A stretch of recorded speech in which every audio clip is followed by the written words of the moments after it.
Hello viewers, আজকে তৈরি করে নেব রমজানের রোজার জন্য খাসির মাংস দিয়ে কাচ্চিটা খেতে কিন্তু অসাধারণ। কিভাবে তৈরি করে নেব সেটা আপনাদের সাথে শেয়ার করব। আমি সিদ্ধ করে চাউলটা নিয়ে নেব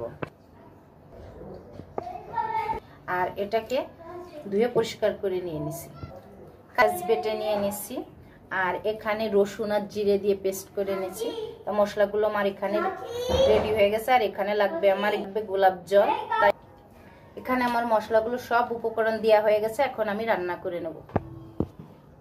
দিয়ে দিলাম বাটার, চাইলে বাটারটাও দিয়ে দিলাম, ঘিও দিয়ে দেব, কুচি দিয়ে হালকা 1 থেকে 2 মশলাগুলো দিয়ে দেব। এর ভিতরে 3-4টে কাজু বাদাম, কাঠবাদাম দিয়ে, এলাচ বাটা, আলু বকরা, আদা বাটা, রসুন বাটা,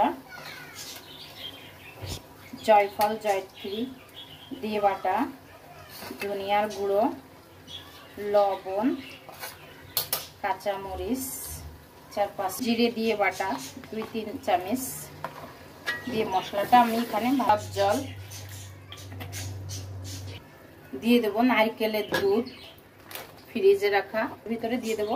মাংসটা ভালো করে কষানো হয়ে গেছে। এর ভিতরে দিয়ে দেবো, কষিয়ে নেব 4 থেকে 5 মিনিট।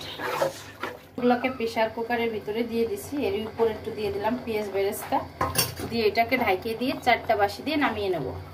আর এর ভিতরে ধুয়ে নিচে চাউলগুলো অল্প চামচ পরিমাণে খাবার লবণ দিয়ে দিলাম।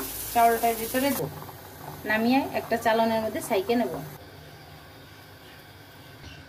প্রেসার কুকারে আমি মাংসটাকে 3টা আলু কেটে সিদ্ধ করে জাফরান রংটা দিয়ে ভালো করে ভেজে নিচ্ছি একটা জালির। আস্তে আস্তে ভাতটাকে এভাবে বসে পেঁয়াজ বেরেস্তা দিয়ে হালকা, এরপর আরো কিছু ভাত ফুড কালার, এখানে জাফরান যে কালারটা এখানে আছে আমি হালকা পরিমাণে একটু দিয়ে দিলাম ভাতটা একটু কালারের জন্য। ঘ্রাণের জন্য হালকা দিয়ে দিলাম একটু গোলাপ।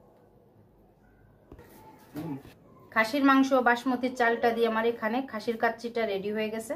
তা আমার ভিডিওটা